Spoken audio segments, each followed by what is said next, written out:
Então, boa noite a todos, né? Vamos dar início à nossa aula de usinagem e CNC. Hoje, dia 9 de junho, terça-feira. Nossa aula de hoje vai ser a correção e comentários sobre a nossa atividade avaliativa da V2, realizados na nossa última aula, que foi quinta-feira, né? Dia 4 de junho.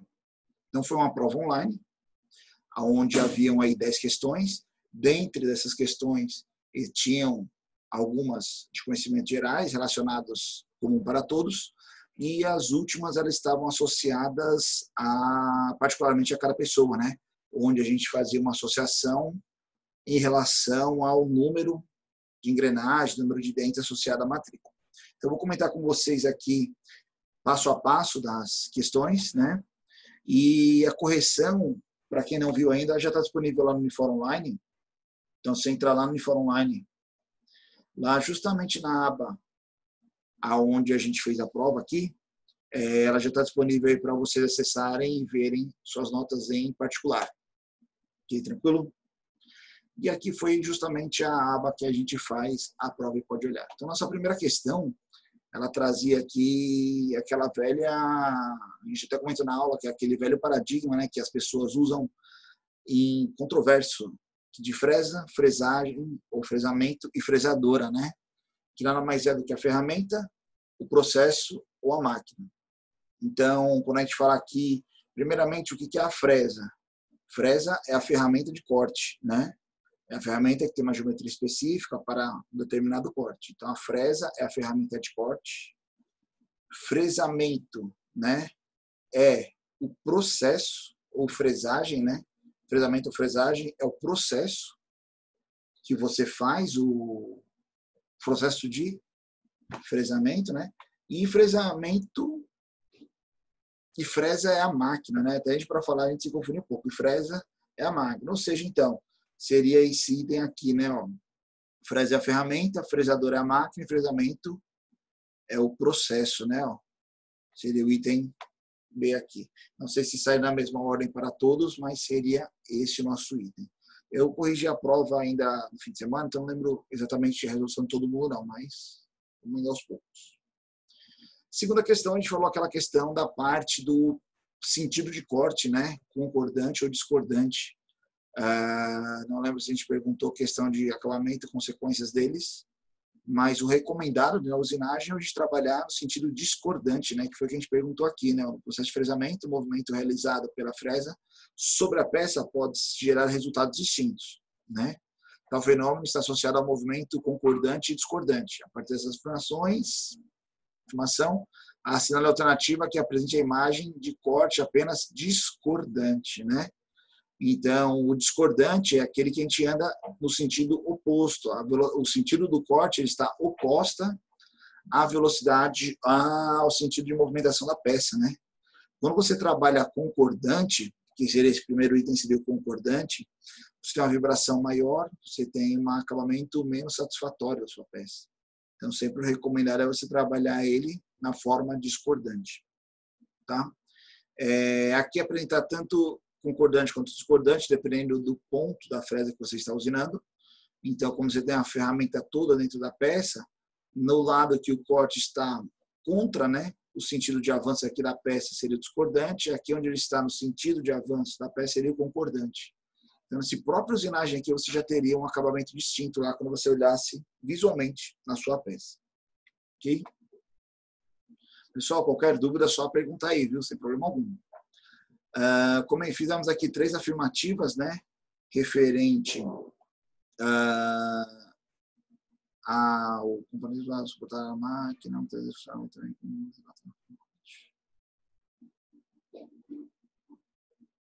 Pronto, sobre partes componentes da máquina, né? Que a gente vai colocar aqui no enunciado, eram 3 afirmativas. A base, né, da fresadora é o componente responsável por suportar toda a máquina e muitas vezes funciona também como reservatório para o fluido refrigerante, estaria correto, né? A caixa variadora de velocidade do eixo principal, né? Mecanismo de acionamento da mesa é responsável pelo avanço e corte, pode ser acionado por uma caixa de engrenagem, motor elétrico, variador de velocidade. Na verdade, esse mecanismo de acionamento da mesa não é a caixa variadora de velocidade. A caixa variadora de velocidade, ela é responsável pela ferramenta de corte, né? Que vai dar a velocidade ali no eixo principal da máquina, a gente pode falar, né? Esse mecanismo de acionamento da mesa é a caixa morta, que a gente fala, que é justamente o mecanismo onde a gente vai colocar ali os avanços, né? Sentido de movimentação para o avanço da mesa, aonde estará presa a nossa ferramenta. E aí, caixa variadora de velocidade, né? Caixa variadora de avanços, né? Que seria justamente é formada normalmente por várias engrenagens, podem ser acopladas com diferentes relações de transmissão, permitindo uma grande variedade de velocidades do eixo principal. Está só invertido aqui, né? Ó. Esse mecanismo é o acionamento da caixa variadora de avanços, né? E a caixa variadora de velocidade aqui do eixo principal seria justamente essa definição. Ou seja, apenas a opção 1 está correta. Tá? Então, estariam trocadas só essas definições aqui de caixas variadoras de velocidade. Ok? Questão 4. Pronto. É a classificação dos tipos, né? Ó. Quando falamos de fresadoras, podemos citar alguns tipos de ferramentas, né? Tipos, né, que diferenciam das variações construtivas. Logo, a alternativa é que aprende alguns desses tipos. Pessoal, fresadora, primeiramente, é universal, é o que a gente viu, né? Que ela trabalha tanto o fresamento de face quanto de topo, né? A copiadora é um outro elemento, que é aquela que tem um modelo similar na lateral e ela segue a sequência, ou seja, ela copia a superfície, copia a geometria de uma peça que está paralela a ela, né? E a pantográfica, ela tem uma rotina pré-estabelecida já. Então, seria também esse segundo item aqui, ó, né? Universal, copiadora e pantográfica. Não existe reveladora, existe a CNC. Vertical, horizontal e replicadora, não existe a replicadora. Fotocopiadora não existe, duplicadora não existe, né? Então, seria justamente esse item aqui. Tá? Quinta questão. Pronto. Assinar a alternativa que apresente algum tipo de fresamento periférico, os fresamentos periféricos, né? Quando a gente fala periféricos, né? É o sentido, né? Do eixo da ferramenta, ele está como se fosse na lateral da peça. Ele está, como eu posso explicar para vocês, perpendicular, né? Ao sentido da peça, na verdade, não, estaria alinhado. Mas só se eu colocar uma imagem aqui para mostrar para vocês, tem na nossa aula. O eixo dele é aqui, como se fosse aquele fresamento do dente da engrenagem, né, que a gente mostrou no disco divisor. Ou seja, ele trabalha justamente o periférico e a face da peça, né, que seria essa geometria aqui. Você trabalha regiões da peça. Deixa eu abrir a nossa aula, que é mais fácil de eu explicar para vocês. As teóricas. Fresagem, fresamento. Vamos ver se esse aqui seria. Pronto, ó. Os fresamentos periféricos aqui, né? Ó. Você vê que o eixo, ó, ele está perpendicular à peça, né? Então, a gente tem aqui, ó, tangencial de face, de canais, rasgos, né? Então, quando a gente olha aqui nas nossas alternativas, periférico de face, né?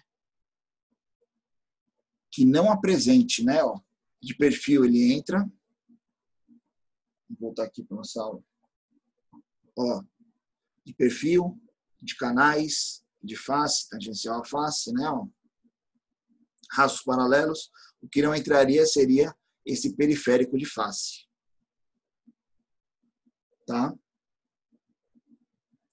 Mesma questão, similar, só que agora falando dos fresamentos frontais, né? Qual não apresenta a geometria. Então, quando a gente vem aqui na nossa aula, vamos aqui para o outro. Ó, fresamento frontal, né? Então, a gente tem aqui, ó, vamos ver só as opções aqui. Dá para abrir metade da tela aqui. Deixa eu ver aqui, ó. Pronto. Olha lá, faceamento, né? Ó.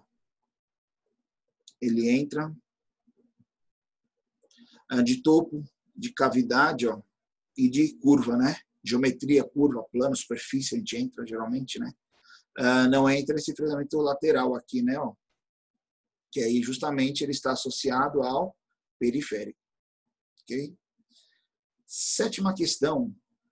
Essa aqui foi uma questão muito interessante. Quando eu fiz o dimensionamento da peça, eu tentei colocar numa forma que, independente da forma que você usinasse, o tempo fosse o mesmo, mas chegou um tempo ali que uma geometria que não dava mais. O que acontece aqui nessa sétima questão? Tem respostas diferentes em função da geometria. Por exemplo, né, a nossa peça ali, ela tinha um diâmetro, ela é uma peça retangular, então é a sétima questão aqui, né? Vou só marcar aqui para a gente poder discutir ela. Ela tinha uma geometria retangular, tá? De 300 por 210, né? Então, tinha duas formas de você fazer o fresamento nela. Vou colocar aqui primeiro numa cor em vermelho, por exemplo. Um dos sentidos seria nessa forma, né? Você passar a ferramenta fazendo essa sequência aqui, ó, né? Essa forma de vermelho seria uma sequência de passagem. Outra forma de você calcular seria nesse sentido aqui, né? Ó. Ou seja, você passaria a sua ferramenta nesse sentido, né? Ó. Tá? O que acarretaria entre eles? Dá uma pequena diferença de tempo. Então, eu fiz aqui meus cálculos lá, né? Estou pegando só meus dados aqui na hora que eu fiz a prova.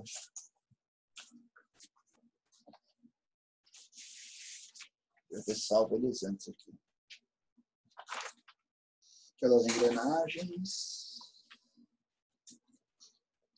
Estava explicando uma prova agora há pouco, aí eu misturei todos meus papéis aqui.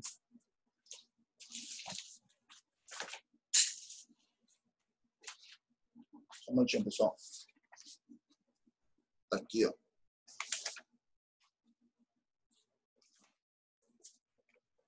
Então, quando a gente olha aqui, por exemplo, né, ó, o que eu fizer de vermelho aqui, vamos falar primeiro desse sentido vermelho, né, de montagem. O que eu fiz em vermelho aqui, você tinha lá uma fresa, né, uma ferramenta que tinha um diâmetro de 50 milímetros. Vamos botar aqui só para a prova aqui, ó. A nossa fresa tinha um diâmetro de 50 milímetros, né, 5 dentes, ou seja, um diâmetro de 50. Com esse diâmetro de 50, se você fosse trabalhar nessa linha vermelha, como a peça tinha 300, você tinha 6 passes, né? Para completar o... Então, aqui a gente teria 6 passes. A gente calcula o tempo de corte de um passe. Posteriormente, a gente ia multiplicar por 6. Se a gente fizer os cálculos para o azul, que é 210, eu teria que fazer 5 passes, né? Então, o azul, vou colocar aqui, ó, seriam 5 passes. Logicamente, o tempo de corte aqui, ele não é igual um ao outro, por causa do comprimento. Existem contas específicas para cada um deles, primeiramente o comum para as duas, né? Por exemplo, vou voltar aqui em preto e vamos fazer ela aqui rapidinho. Primeiramente, a gente calculava a rotação, né? Ó, o nosso N, ele leva em consideração lá pela fórmula, né? 1000 vezes a velocidade de corte sobre π vezes o diâmetro. Esse diâmetro é o diâmetro da ferramenta, né? Então, quando eu substituísse aqui, ficaria 1000. A velocidade de corte que a gente apresentou foi de 65 metros por minuto, né? Π. Já explico já, Matheus, o número de passes. E aqui seria o diâmetro da ferramenta, né? 50. Como consequência aqui, ó, a nossa rotação ela ficou em 413,8. 413,8 RPMs, né? Então, cabe ali. Isso aqui seria a rotação do nosso equipamento. Matheus, número de passes. Se eu tenho 210 aqui, por exemplo, ó, por que 5 passes? Primeiro, o diâmetro da ferramenta é 50. Então, eu pegaria 50, ficaria sobrando 160. Eu ia andar 50 para o lado, né? Ia passar de novo aqui, ia ter andado 100, ia faltar 110. Terceiro, ia passar mais 50, ficar faltando 60. O quarto, eu ia passar mais 50, ficar faltando 10. O quinto passe ia tirar os 210 milímetros, né? Isso se eu trabalhasse nesse sentido, do azul. Se eu trabalhar no vermelho, é só dividir 300 por 50, né? Porque cada passada cobre uma região de 50 milímetros, que é o diâmetro da ferramenta. Então, 50, 100, 150, 200, 250, 300. Ou seja, 6 passes eu pegaria os 300 milímetros. Tranquilo? Essa é a ideia do número de passes, que é justamente para cobrir toda a região. Tá? A gente não fez distinção lá. Qualquer das formas calculadas daria certo. Beleza? Então, por exemplo, eu calculo uma rotação. Logo, a gente vai calcular aqui a velocidade de avanço, né? Que entra na fórmula. Como que seria a velocidade de avanço? Ela usa o que? Relação, rotação, o avanço, né? E o número de dentes da minha ferramenta. Que a nossa ferramenta ela tem 5 arestas de corte, não somente uma. Pronto. Por exemplo, né? Então, vamos lá, nossa rotação 413,18, né?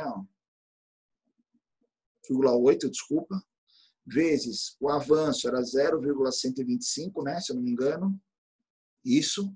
E quantos dentes de fresa tem a nossa ferramenta? 5, né? Ó. Esses parâmetros, eles estão aqui, ó, lá na atividade. Ok. Então, olha lá, ó, nosso avanço, né? 125, 0,125 de rotação, profundidade 5. 5 dentes na nossa fresa, né? 1, 2, 3, 4, 5. A gente conseguia ver aqui. Então, ela tem 5 arestas de corte.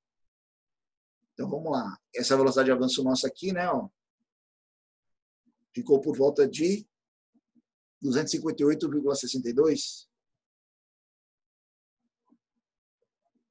62 milímetros por minuto, né?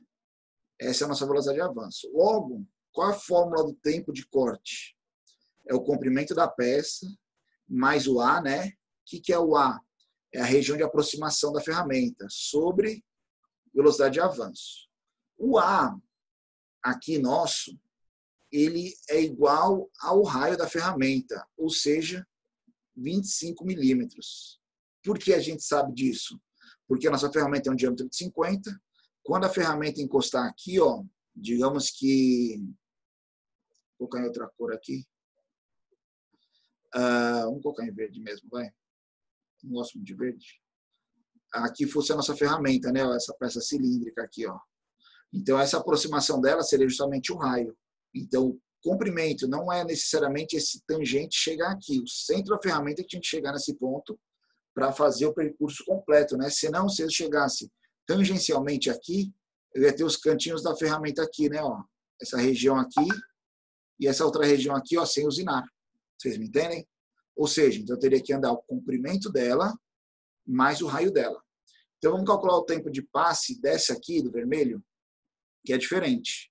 Por que é diferente? Porque o tempo de passe dele, de corte aqui dele de um passe, seria o comprimento 300 mais 50, tudo isso sobre a velocidade de avanço, 258,62. Esse tempo de um passe aqui, pelas minhas contas, deixa eu achar ele aqui, 1,256. Convertendo isso, né, para tempo, seria 1 minuto, 15,4 segundos, né? Ali, né? O tempo de corte. Se eu multiplicar por 6 vezes, né? 6 passes, né? Meu tempo total de corte aí, ele ficou em aproximadamente 6 minutos, 16 segundos, 16,8, né? Isso, 16,8 segundos ali, né? Então, esse seria aqui o tempo de corte se eu trabalhasse no sentido vermelho da peça. Não, fiz errado. Sentido vermelho está certo. Ou não? Não, está errado. O comprimento aqui seria 210. Esse aqui seria o azul. Voltando tudo. Só um minuto, pessoal. Eu fiz a conta. Aqui seria 210. Ó. Foi mal. Isso aqui seria a conta ali do outro. Vou refazer aqui, mas vai dar certo. Aqui o nosso, na verdade, seria 210. Estou fazendo vermelho só para respeitar. O 210 que eu vou passar 6 vezes. Então, eu vou dar aqui, ó, 210 mais o raio. Desculpa. Essa conta que a gente fez era o azul aqui. Então, 210. Essa conta aqui, no meu valor aqui, dará 0,90. Eu transformando esse aqui seria o quê? 54,5 segundos.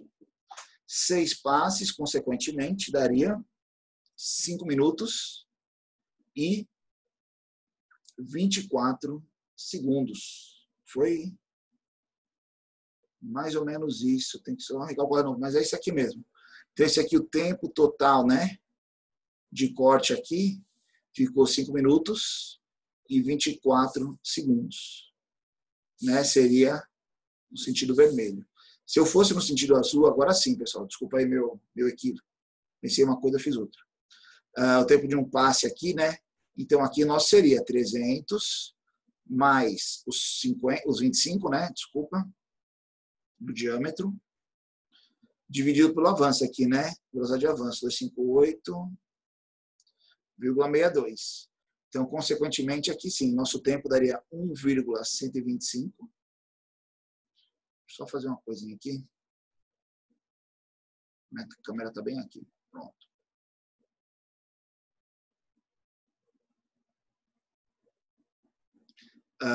Se eu converter isso aqui, deu 1 minuto e 15 segundos. 1 minuto, 15,4 segundos, né? Ou seja, o tempo total, né? Que aqui são 5 passes. Então, esse meu tempo aqui ficou em justamente 6,16. 6, tempo total de corte, 6 minutos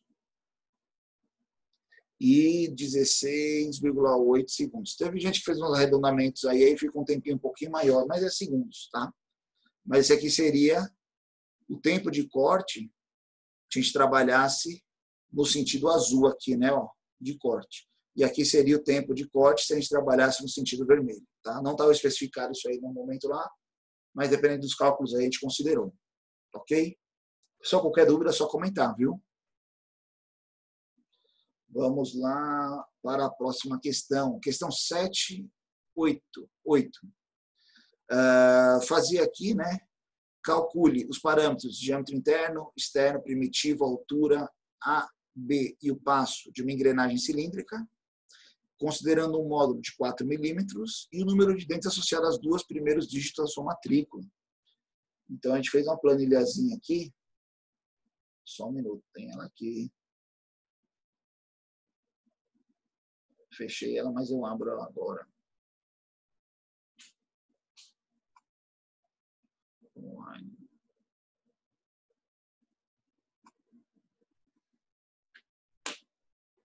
Como é que vocês vão entender aí a lógica, tá? Só alguns comentários. Vamos lá. Então, por exemplo, aqui, né, o Daniel. O Daniel tinha o início do dígito dele 16, né, da matrícula dele. Então, ele colocava 1, 6. Só ver aqui, 3. Pronto. Então, aqui dava os valores, né? Ó, diâmetro primitivo, diâmetro externo, diâmetro interno. O módulo era padrão para todos, né? Deixa eu aumentar um pouquinho mais para vocês aí. Pronto, fica legal eu. Né? O passo, a altura do dente A e o B, eles são comuns para as duas engrenagens. Tá? Por que ele é comum para as duas? Porque o módulo é o mesmo. Isso aqui está tudo associado ao módulo. Né? Então, como o módulo é 4, ele é igual para as duas engrenagens. Então, correria. Falávamos que a segunda engrenagem aí, ela era associada a uma relação de 3, né? Que a gente pedia lá. Desculpa, esse aqui seria o item 7, né? A questão 7. 8, né? Então, esses seriam os parâmetros. Então, acho que aqui ninguém teve dificuldades aí. O João Marcos era 14, né? Então, aqui a gente colocava 14, dava os parâmetros dele. O Leonardo era 13, ó. Onde colocava aqui, dava os parâmetros dele. O Matheus e o Richard, 2017, né? Então, ficava 17 aqui. Tinha os parâmetros dele. O Muriel e a Vanessa, 20, né? 2020, desse semestre. Então, ficaria os parâmetros dela aqui. Tranquilo. Fizemos a 8ª questão. A 9ª questão, a gente colocou como se essa engrenagem estivesse associada a uma relação de transmissão de 3. Apenas o Richard e o Matheus, que dá um número 51 de dentes, e aí a gente colocou 4, uma relação para 4. A gente fez uma alteração lá na hora da prova. Mas, por exemplo, vamos lá. O Daniel aqui, ó, 16. viria aqui para 48 dentes e teria os parâmetros da engrenagem dele, né? Isso aqui também o pessoal não teve dificuldade, acredito que todo mundo acertou essa questão. O João aqui seria 14, ó, né? Teria os parâmetros dele. O Leonardo aqui, ó, 13, né? Só o Richard e o Matheus, se a gente colocasse 17 aqui, entraria em 51 dentes, foi aquela engrenagem que na nossa aula dá um pouco de dificuldade, a gente tem que usar uma outra regra para calcular ela. Aí, no caso deles, nós trabalhamos com uma relação de transmissão de 4 vezes, tá? Que pulou para 68 dentes. Tá? O único deles que foi essa diferença, mas no mais era a mesma classificação, a mesma referencial para cálculo dos parâmetros, ok? Quando a gente pulava para a última questão, pedia para trabalhar aqui, né, calcular o módulo disco divisor, como a gente calcular essa relação, em relação ao número de voltas, número de dentes e números a avançar, para as duas engrenagens. Vou fazer aqui o do João, que era 14, né, e a outra relação dele era número 3, aqui, 42. Então, vamos fazer os comparativos aqui. Então, seria a 10ª questão. Por exemplo, aqui, vamos só voltar para ela aqui. Então, a 10ª questão. Nossa primeira engrenagem, vou chamar de Z1 aqui, ela tinha 14 dentes. Né? Então, o V, né, o número de voltas dado do disco divisor, né, seria a coroa sobre o número de divisões que a gente quer.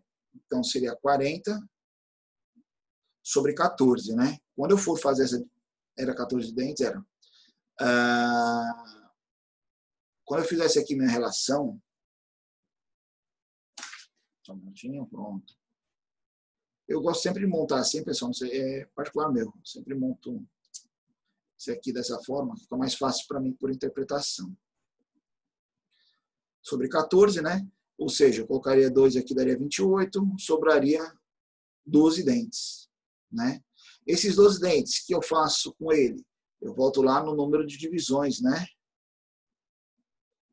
O N, o C, o E, o N... Só apagar aqui. É o número de divisões que a gente deseja fazer. Essa formulazinha sempre me confunde. Só um minuto. Qual é qual?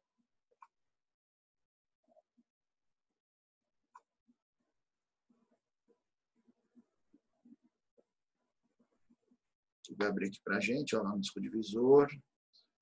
Então, aqui, ó, né, divisões sobre o número de dentes. Então, pronto. É só essa altura que sempre me confunde. Então, o E, né, que é o número de divisões.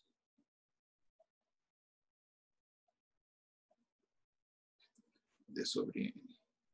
Seria aqui o D, que é as divisões a serem feitas sobre o número de divisões que a gente tem. Ou seja, ficaria 12 sobre 14.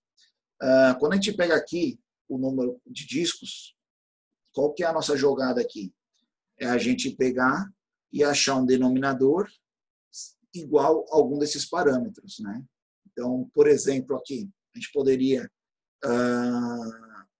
dividir ele por 2 aqui. Se eu dividir aqui por 2, eu ficaria 6 sobre 7, né? E aí, se eu multiplicar esse conjunto aqui por 3, o que eu tenho? 18 sobre 21. Eu tenho o disco divisor de 21. Então, aqui, ó, nós temos o disco de 21.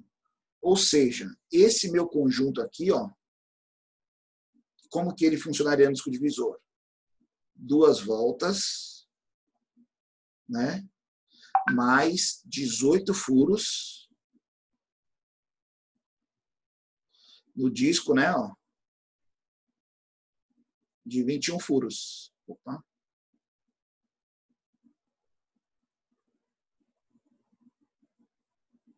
Ok? Então, essa seria a forma de eu calcular essa engrenagem de 14 dentes. O 3 aqui é o número de multiplicações, na verdade seriam 18 furos. E aí a segunda engrenagem, fazer aqui em vermelho, a segunda era de 48, né? É 14 vezes 3. 42. Então, aqui a gente tem 42 dentes. Logo, né, voltas na manivela aqui, né, que a gente coloca, número de divisões sobre disco divisor. Ou seja, nós temos 40 sobre 42. Vai dar um número menor do que 1. Ou seja, não chega a dar uma volta.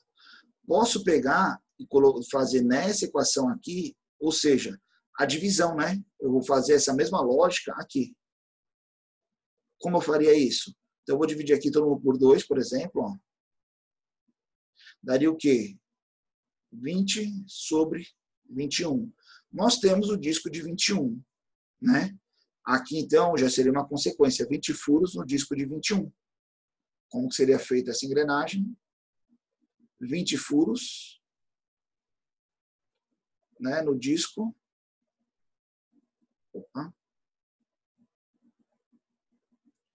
No disco de 21 furos. Tranquilo? Deu para entender a lógica aí de funcionamento do sistema? Isso aqui poucas pessoas erraram, as 2, 3 pessoas só erraram isso aqui. Mas seria essa lógica construtiva do sistema. Tranquilo? Pessoal, alguma dúvida em específico? Essa era a nossa última questão. Hein?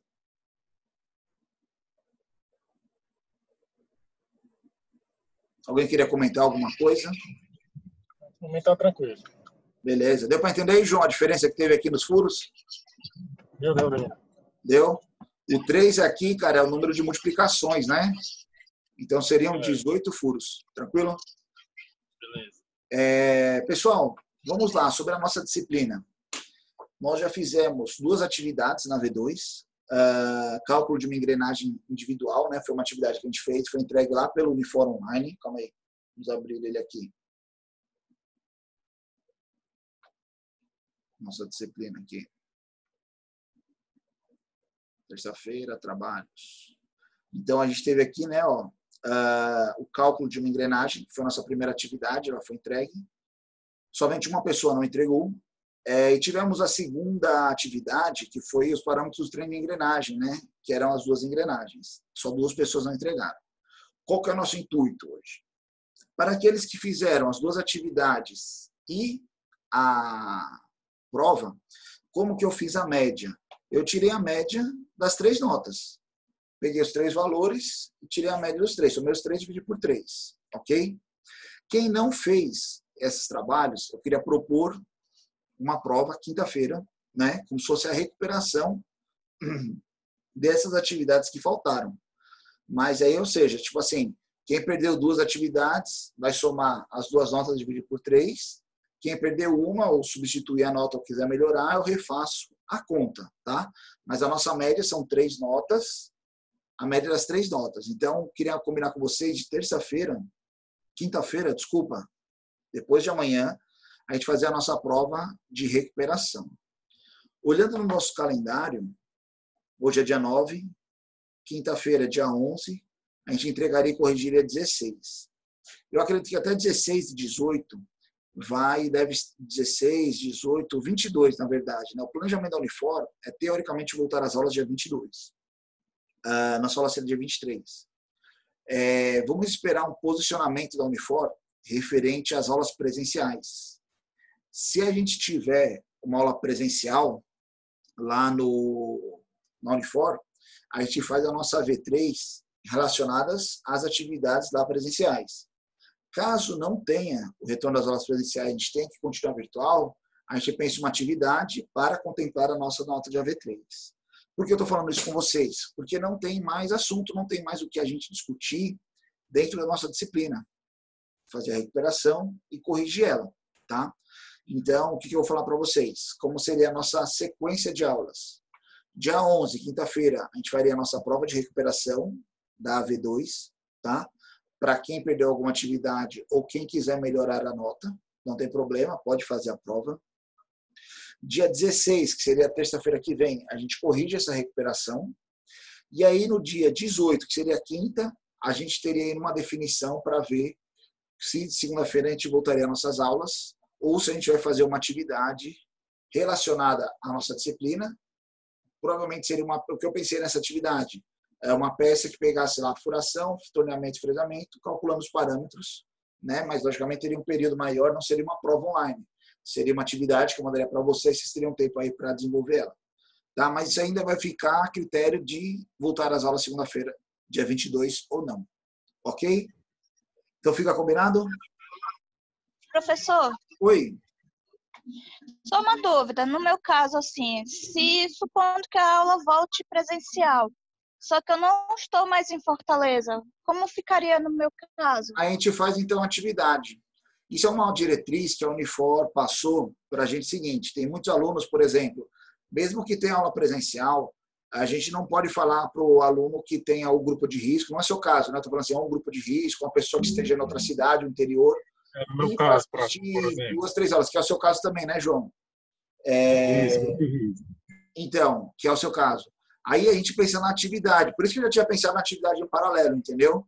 A gente coloca essa atividade para vocês, é bem tranquilo, nada diferente do que a gente fez até hoje, entendeu? E aí o que acontece? Faria essa atividade e te montaria aí a nota da V3, nota do conjunto, né? Depois da nossa atividade. Mas para os que puderem estar presenciais lá, a gente faz. Uma possibilidade também que foi discutida entre os professores, mas não foi definido, mas é uma opção que eu colocaria à disposição de vocês. Caso essa disciplina esteja ministrada no próximo semestre ou outro, quem perder alguma prática ou quiser refazer as práticas, a gente combina lá de participar junto com as turmas posteriores, né, que virão, ou talvez algum outro horário, alguma particularidade, a gente combina com os próprios laboratoristas para fazer a atividade lá, né, no Unifor. Caso as pessoas que não possam ir nessa etapa final aqui da quarentena, entendeu? Mas isso aí são coisas que têm que ser alinhadas, a gente só consegue definição em relação ao tempo, né? O isolamento teve uma flexibilidade aí, mas as fotos que a gente está vendo é as aglomerações, o pessoal todo mundo junto, né? Os shoppings lotados e tal. Então, a gente não sabe como vão ser as definições posteriores aí. Tranquilo? Mas, João e Vanessa, fiquem tranquilos aí, ou qualquer outro aluno aí que se enquadre nessa característica, a gente vai ver aí qual seria a melhor opção. Beleza? Beleza, tranquilo. Tranquilo, João? Maravilha.